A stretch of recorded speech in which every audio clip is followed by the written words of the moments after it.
powder factor is simply the volume, the amount of explosive used to break a unit volume. If you want the amount of explosive uh, used to break a unit volume of rock, that is the powder factor. And if you want it, you want the powder factor in tons, you want it to just multiply by the density of the rock. You just multiply by the density of the rock.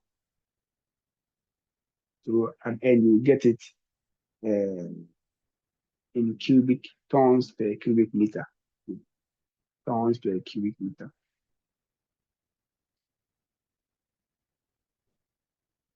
Explosive consumption. Okay, the amount of explosive required to break the rock into an average size is called explosive consumption. Okay. And we have already spoken about it. The 140, the explosive that we are pumping is the explosive consumption.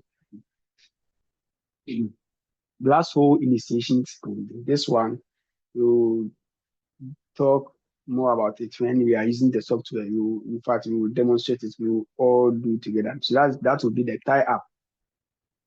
The tie-up I was talking about is when I started, I made mention of tie-up. I don't know if someone will remember that. Tie-up.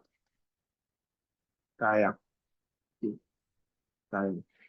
So the tie-up is you controlling the blast hole initiation sequence. Okay.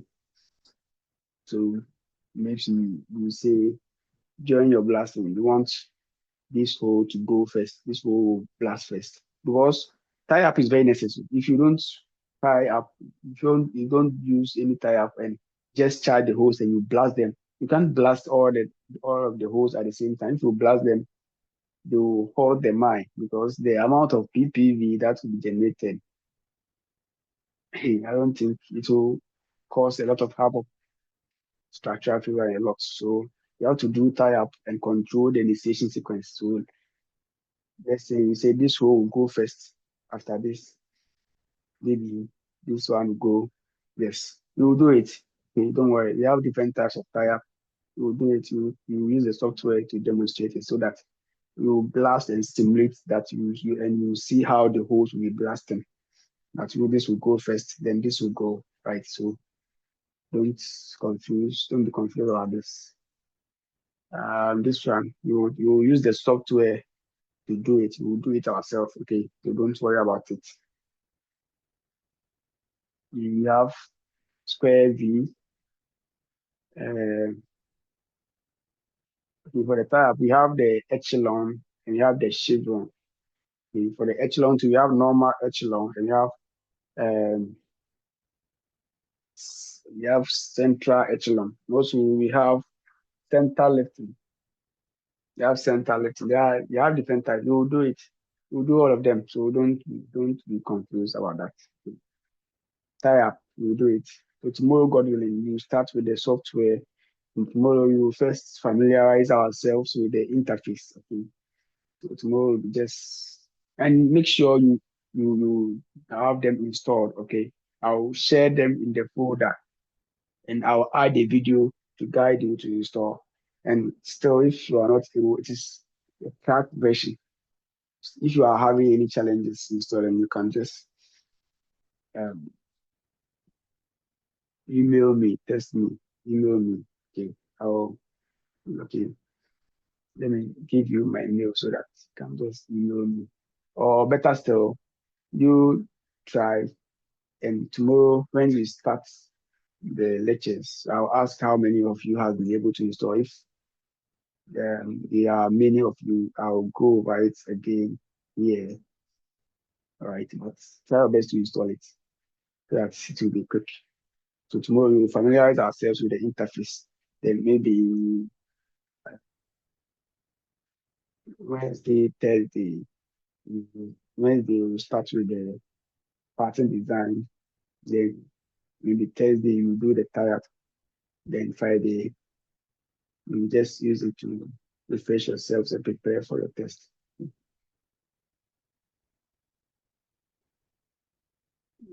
Yes.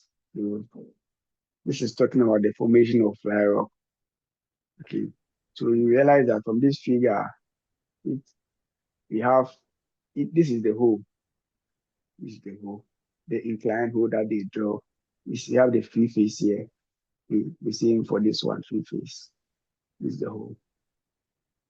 You realize that here we have inadequate bedding. Okay? The crest bedding. Look at the crest bedding. Here the crest bedding is quite okay, but here the crest bedding is too small. Hope you can all see that. When you see that the crest bedding Yes, we here is can wider see. than, yeah, so if the bedding is inadequate, more the rock spear will be thrown at farther distance. Sir, And that will be the fly rock. it's, please, please, Yeah. are we just going to be talking the blast design, only surface design, blast design, or underground to be part of it? Is that like more or less we are just talking about only the surface Yes, one? you'll be dealing with surface. So if you want to underground is a whole different thing. So that's why I limit it to surface. Okay, Okay. Yes, okay. that's why I limit surface. Yeah, if you want to add underground, I doubt you can just use a wiki because underground has its own terminologies. Okay. So that will take more than a week. This all that what we are saying is just surface. Underground, what you are calling as our the bedding spacing, the rules and this stuff. Underground you'll be hearing ring, stop. Okay. They are all different. Mm. So I don't want to bring it here now. So let's deal with surface, which is more common. Okay. Yeah. So here we have inadequate bedding. So fly up, noise, air blast will occur here. But here bedding is uh, quite okay. So we won't get fly rocks here. The same applies to this figure too. Here we have adequate bedding. Okay. But here our crest bedding, the toe bedding is adequate, but the crest bedding is very small. So fly up, air blast, and those effects can occur here, right?